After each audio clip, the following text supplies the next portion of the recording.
Some people think they're God. Go dig into how God did his deal. You may find out about a guy that a lot of things you don't want to know. We built him up to be the czar of football. Go dig into his past or anybody that's ever coached with him. You can find out anything you want to find out, what he does and how he does it. And it's despicable. It really is. And it's a shame we have to sit up here and have this conversation about things we do. It's the second time we've had to do this with grown men who don't get their way and want to pout, throw a fit, and act up. Just go ask all the people who work for him. You'll know exactly what he's about. My dad always told me this.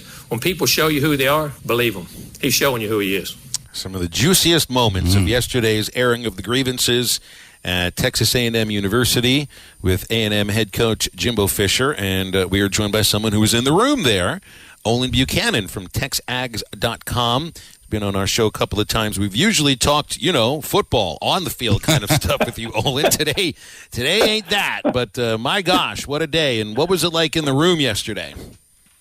It was actually kind of fun, to be honest, because you're sitting there thinking, first of all, this is some great content, great off-season content. And then you start thinking, wow, the more longer this is going, this is, kind of Mike Gundy, I'm 40 stuff that is probably one of the 2 or 3 best coaching rants I've ever heard. And it's now I knew it was going to be big time news, but the reaction nationally has been. I think I've even been kind of taken aback. I knew it was going to be on ESPN and stuff like that, but I think I've spent more time doing radio interviews since yesterday than I've actually done working, and I'm seeing everybody in. It seems like in sports media having a reaction to it. So. Like I said, it's great content, and it was unusual, and it was kind of fun. Well, and I just need to ask, right up front here, because there's so much, it feels like disinformation put out there about the amount of money that Texas A&M has to utilize through their collective. We've heard from, the guy, Sliced Bread, and that's the number that goes around, $30 million. I've heard other figures that are closer to $2 or $3 million. It's like, so I don't know what to believe. What are we working with here as far as the Aggie Collective is concerned? Well, for me asking questions, and I have to admit I don't rub elbows with those guys, but for me asking questions, if people I've been talking to are honest, we're talking $5 or $6 million. But now there are that may have spiked by $1 million after yesterday, because there's a whole bunch of Aggies that got excited about what Jimbo said, and I think they say, hey, I want to contribute. So that may be going up, but that's the word I had heard, that there's a collective that has about $5 or $6 million in it. And, different businessmen are going to, approach guys and their representatives and say, hey, you want to do a radio spot for the local, mattress firm or local mattress company, and we'll pay you $10,000 to endorse it or whatever. So, in fact, my company, TexAgs, has even we've been involved in NIL as well. So, I think you're going to see a whole lot of people that are boosters for A&M and that are fans of A&M and whatnot continue to be involved. But what I truly don't think is happening is I don't think A&M is cutting deals for players and promising them. I think they're telling them, hey, this is what some guys have done, and you may have that opportunity. There are opportunities out there. I do believe they're doing that. And the reason how come I believe Jimbo Fisher is, there's really no set NCAA rules on all this. So he could just say, we haven't broken any rules, but he's been very adamant. And it's personal to him that he hasn't done anything that would break Texas state law, which means that in our state, NIL law is the university cannot pay or broker any deals. Mm-hmm. Now, Olin, I am definitely, if I had to pick sides, I'm picking Jimbo's side on this, just because you're Team Jimbo. Yeah, I would be hashtag Team Jimbo in this, because I do think that what Saban said just actually, coming out as blunt as he was the other night was definitely uncalled for. But the thing that I didn't really love about Jimbo's rant was he kept saying, go look into it. Look into where he's been. Look into those programs and you'll find it.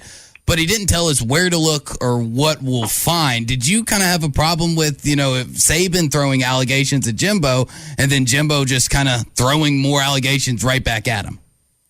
Well, I thought that was interesting. Of course, Saban made accusations but didn't show any evidence and give details of what actually was. But he said they paid everybody. Well, how much did they pay? Who got paid? How do you know this? So, I mean, that goes both ways. But, yeah, I personally, would I like to hear him say, yeah, I remember when I was coaching with him at LSU and we gave Jamarcus Russell $100,000. Sure, I was like, or whoever it was. I'm doing well. Just remember there was a guy named Jamarcus Russell. Sure, I would have liked to. But at that point, I think a lot of us were just kind of mesmerized at where this is going. And I don't know if you saw it. I happened to be the guy that asked the first question of the press conference when he took questions. And he started answering. I thought he'd be done. And I'd start to ask a follow-up, and he'd start again. I said, okay, now he's done. And I started again. So remember Animal House? Maybe you're old enough, and the guy says, Germans, he's now, forget it. He's rolling. Mm-hmm. And that's kind of where we were. Right. Yeah, so he was on a roll, and we just kind of let him go. Yeah, I actually did see that. I saw you tweeted out that they had some comments about you on the Pat McAfee show. Yeah, I mean, Jimbo went national, but so did you a little bit. Well, they don't have my name, but I think it's got to be one of those things where if you were there, you've got to cover it, but have some fun with it too. And I would ask you guys, because y'all been in the SEC longer than and following the SEC football longer than do you think that there's any chance that Alabama or Nick Saban ever did anything maybe under the table and get a player? I mean, we're not dumb. I think we can all agree that, shady stuff has happened in college football since the idea of shadiness and college football has been around. There's always been shady stuff. I mean, you can go back to when Yale, Princeton, and Harvard ruled the day of college football. They were doing shady stuff. So I have no doubt there is stuff going on that we just ultimately don't know everything about. Yeah. But one thing I do want to kind of get your perspective on, I didn't hear about the press conference until about, I want to say 9:30 is when I first got wind of it. When did y'all as local media get wind of, okay, we got to get to Kyle Field right away? About 9:30. Really? That short? Yeah. I'm on the air here at our offices from the first hour of our 3-hour show. I do the first hour, and it's over at 9. And I would happen to be talking to somebody who would come into the office, and it was about 9:30. I had just finished doing a radio spot too, and for somebody else. And then one of the guys that I work with came in and says, Jimbo's doing a press conference at 10. Well, fortunately, I don't know if you've ever been to College Station, but our offices at Texags are literally across George Bush Avenue or George Bush Road, I don't even know what they call it, from Texas A&M.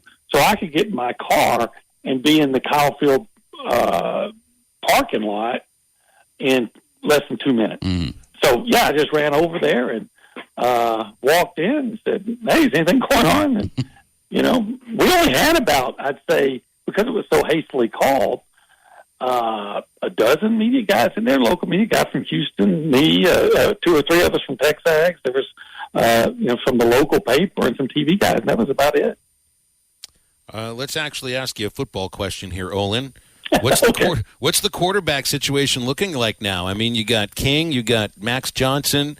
I know there's others that are battling for it. Who's the front runner right now for the Aggies? I hate to be that guy that says this. I don't think there is one. I think if you base it on what we saw in the spring game, you'd say Max Johnson. He outplayed Haynes King. But Jimbo made a point, said, well, you haven't seen every practice either because, they don't open practices. I think that almost all college football coaches are that way either. So they've said that the competition is going to go well into August, and I believe that. And I think that Haynes King is going to win that job, if for no other reason. He's been in the Jimbo Fisher system the longest, but it wouldn't surprise me if Max Johnson wins it. And quite frankly, everybody I talk to will tell you that the most talented guy is the freshman Connor Wigman, but I can't imagine a true freshman is going to win that job when it's supposed to be so difficult to get a firm grasp on Jimbo Fisher's offensive system. I thought you guys were going to ask me about A&M baseball taking a day off, but hey, I'm willing to talk about football anytime you want. Well, I was going to ask about the baseball team being non-competitive and canceling a game that they'd scheduled, but I already have my own thoughts about that I've gone off on for a couple of days. So I didn't like it. I didn't like when Ole Miss did it. I think that the committee ought to look at that as a loss, to be quite honest. I think the committee ought to look at, and I've said this even before because this has been done before this year. I think the committee should look at any formula in which if you win, you are penalized. Yeah, that's true too. But hopefully this is the kind of thing that spurs them on to that.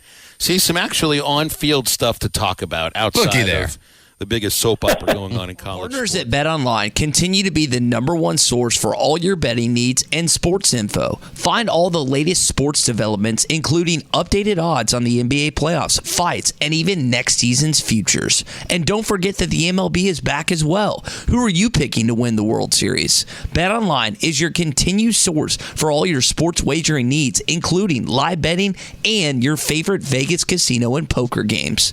It's super easy to get started. So head to the website today or use your mobile device to join and use our promo code BELIEVE, that's BLEAV, to receive your 50% welcome bonus on your first deposit. Bet online, where the game starts.